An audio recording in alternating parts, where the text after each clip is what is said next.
Hello guys, I had a lovely little parcel delivered to me this morning from the post office, and it turned out to be this, which is the first ever model release from a new company called Beacon Models, who are producing model kits in 1 to 144th scale. I first heard of these guys a while ago. I think it was from Matt of Model Minutes. If you haven't seen his channel, do check it out. Something really intrigued me about the models they were going to make, so I supported the Kickstarter campaign, and now, a few months later, we have the final models. So what have we got? Well, as you can see on top here, we've got the Battle of Britain 1940 set. This is the Spitfire Mk.Ia versus the Bf109 E-4. Lovely cover art there of the Spitfire chasing the 109 over some English countryside. Some lovely box artwork. And if we flip over, we can see a quick picture here of the two aircraft. I do like the fact that down here we have these colours, and they use the actual correct names. So we've got RAF Dark Green, RAF Dark Earth, and then the RLM codes for the 109. That's really helpful. And if you're not sure which paints do correspond to that, you can scan this QR code here on the right hand side, and that will bring you to this screen here, which is quite cool. It's got the various colours that we want to look at here, or we might want to look at here. If we hover over each colour, it tells us the nearest equivalent in a variety of paint manufacturers' colours. So that's really handy. Anyway, let's look what else we get, and then we will look inside. So that was the Battle of Britain set. We've also got here the RAF Dispersal Scene. Same scale, 1 to 144. Now these are 3D printed. The 109 and the Spitfire are regular injection molded kits, but these are 3D printed. And they basically contain all the items you see there on the sticker, including the hut. So we've got the hut, the car there, the figures, not the aircraft, but everything else. We also, as a Kickstarter supporter bonus, get this lovely 3D printed sprue, is that the right word, of vehicles and figures here. Again, we'll have a closer look at this in a minute. We get 2 extra sheets of decals. So the Battle of Britain kit does include its own decal sheet, but these are extra decal sheets for you to make an aircraft of your choice with various markings of your choice. We've got 2 of those sheets, and then finally we've got this lovely artwork here. So this is of course the same image that appears on the dispersal set. That's a nice little print, I really like that. And what it said at the bottom here, to those who made Beacon Models possible, who supported us and cheered us on. That's really nice. That's a nice Kickstarter bonus from those guys. I like that. Okay, so let's look at this in a bit more detail. And it would probably make sense to start with the Battle of Britain kit. So I haven't opened this yet. We've still got the tape intact on the side.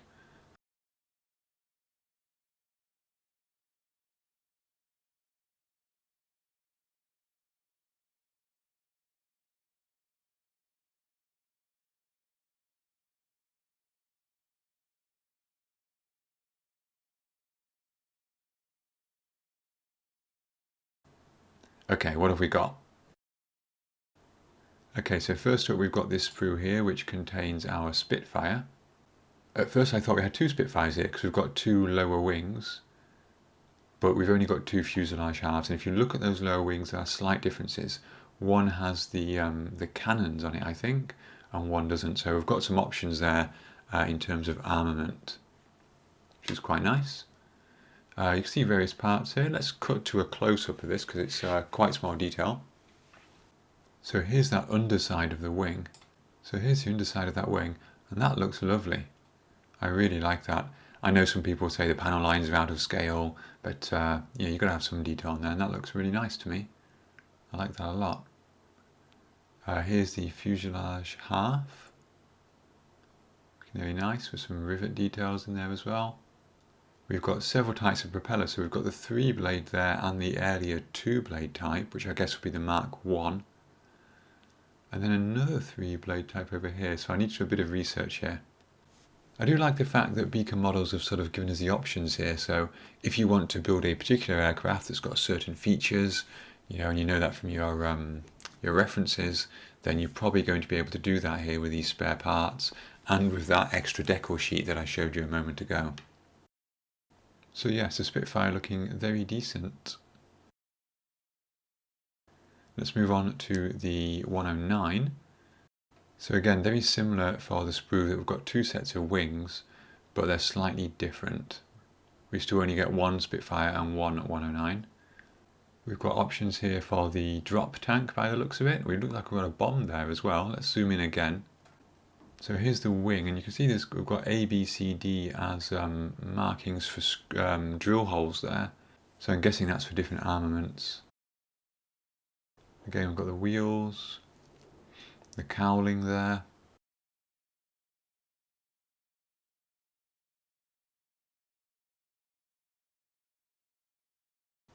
Oh, there we go. And then the fuselage half, again with the panel lines going down there.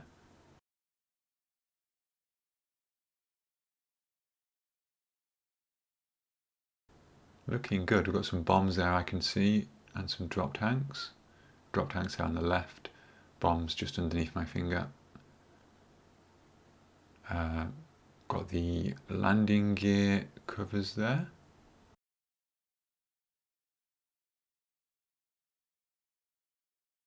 This looks like possibly the instrument panel. Can I get that closer to the screen? So we've got some pedals, I think, there on an instrument panel.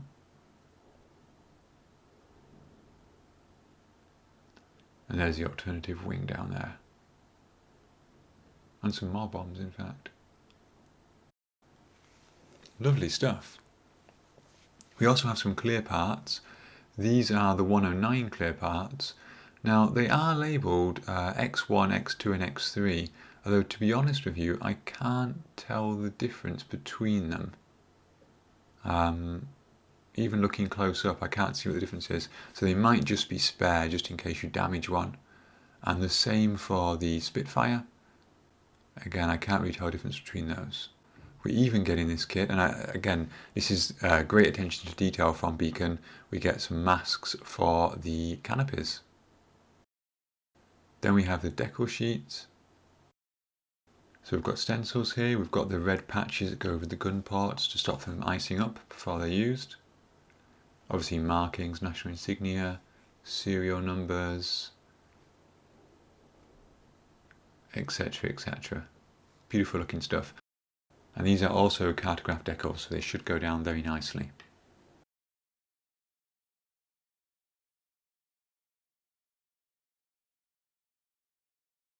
Okay, let's move on to the instructions. We've got this lovely artwork on the front again of the 109 in the Spitfire. We've also in this first paragraph here got a quick history of the two aircraft that are in this kit, which is quite interesting. You can pause the video here if you want to read that. Looking inside, a nice little sprue map there, and really handily a nice clear guide to where those masks go on the canopy, because those masks are going to be tiny. Look at the number 2 and the number 1 masks there on the 109, they are going to be absolutely tiny. On the right hand side here we've got the build instructions. So the cockpit is 2 parts. It goes into the fuselage side. We've got this idea here of the green being the newly added part here. Move on to put the fuselage half on, and the wings and the exhausts, the elevators. A few more details on the underside. So we've obviously got the oil cooler there. We've got the undercarriage with the option at the bottom of the page here for the undercarriage up. And I probably will do these in flight, I think. And then we have the propeller there. I'm guessing, I didn't see it on the sprue, but I'm guessing there's a different spinner for each of the propeller types, because obviously there's a 2-blade and a 3-blade. I'm sure they will be. Across the page we have a very similar sequence for the 109. So again, cockpit going together, fuselage halves going together, canopy going on, elevators going on, propeller, undercarriage, etc, etc. Looking good. Then on the right hand side, of course, we have the painting scheme, so obviously the Spitfire first. This is dark green and dark earth. The green does look a little bit grey. I noticed this on Airfix instructions as well, but I think it's fairly clear what colour it should be. And the same for the 109 there. So the 109 is, it's not RLM 70 and 71 on top. Instead, it is RLM 71 and RLM 2 on the top side. The only reason RLM 70 is pointed out is because that is the propeller colour. Okay, so let's move on to the 3D printed RAF Dispersal Scene. Again, I haven't looked inside this yet, so let's get this tape open.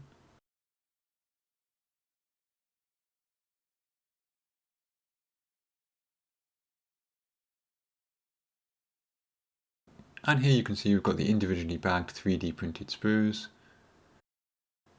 Let's get these out of the bags and have a look at them. Okay, so what have we got? Well, we've got the car here, which obviously is that car there in the background. We've got the figure here with his dog. So I've lost focus on the figures there, but I will show you a close-up of them in a moment. We've got the empty chair. We've got the guy sitting down in the chair, which is this guy here. We've got the guy with his legs stretched out on the ground, which is there. We've got the pilot on the motorbike. We've got the pilot in the front of the scene who seems to be telling us about his flying antics. And then finally we've got this fellow over here who is the guy standing in front of the empty chair. And let's just zoom in so you can see a bit more detail on those. Now remember, this is 1:144 scale. So the fact that we can see things there like the spokes on the wheels or the texture on the seat is very impressive. If you've not dealt with 3D prints before, you do need to just snip off those supports, but that should be fairly easy to do. And the detail on these is incredible. Look at the detail on these pilots here. There we go. Get much closer to the screen. There we go. I can see the dog collar on him. I can see everything. That's incredible. That's going to be fun to paint. Empty chair there with the texture, like the wicker texture on the chair. The seated pilots there. Oh, these are fantastic looking. I do believe that Beacon are going to sell the STL files for these as well online. I think they posted about that on their Facebook page recently. Oh, these are incredible details. We've got detail on the spokes there of the motorbike. We've got the engine details. That's very nice indeed.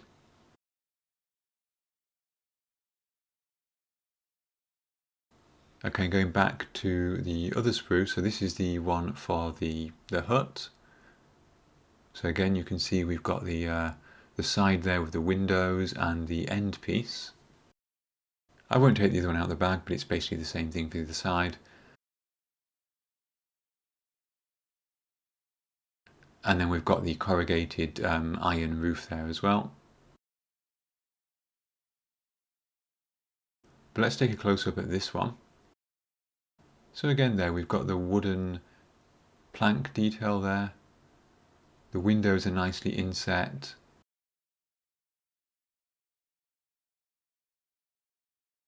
Oh, I didn't even notice this until just now. We've got the scramble bell there. For aircrew to run to signal to everyone to scramble and get airborne. That's a cool little detail. I'll have to be careful removing that from here. That looks really smart.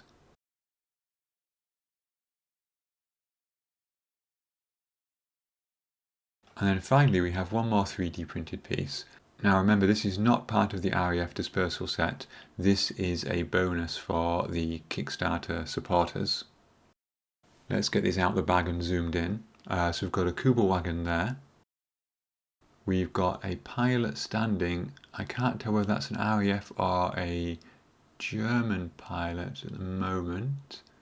We've got two pilots sitting down as well as in their aircraft. Again, I can't quite tell at the moment. Sorry, I'm losing focus a bit there. I can't quite tell which is which, but I'll have to look carefully at those. This one standing here at the end, I remember this model. This is the RAF, this is the Luftwaffe one, so the first one was the RAF one.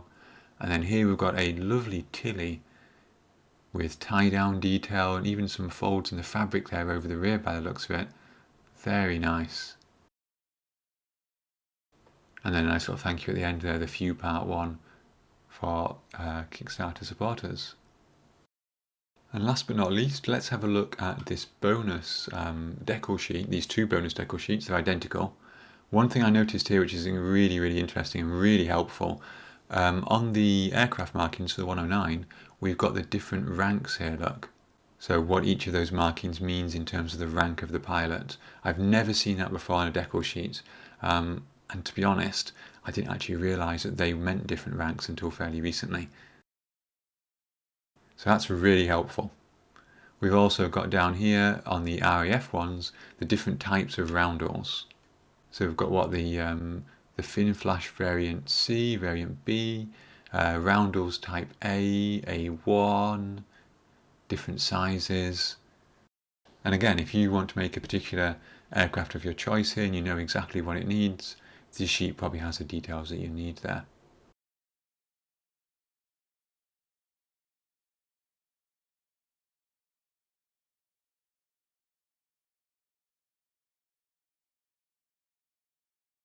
Okay guys, well that was a look at the Beacon Models brand new release, arrived in the mailbox today.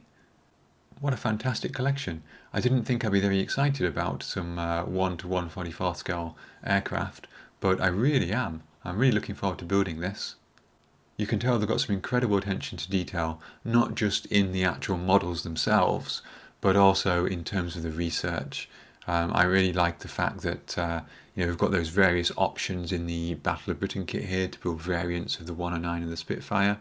Different armaments included, things like this. The extra decal sheet there, so you can build particular machines if that's what you're after. You can tell that the guys who designed this are modelers. A really high quality release, and if you do follow their Facebook page, you can see from the updates that the guys provide there that they put a lot of effort into this. It's also nice to see some slightly unusual models, so the dispersal set, for example, is not something I've seen before. RAF crew at rest. So definitely something I'm going to enjoy building there. The only question I have for myself now is, I was going to build the two aircraft in flight, obviously the Spitfire chasing the 109, classic scene, but now I've got all these ground items too. But then again, I think if I built the dispersal scene, I could build it with the hut and the figures and the car and not have an aircraft in there, because realistically I don't think the aircraft would be parked quite so close to the huts anyway. So I think that's what I'm going to do.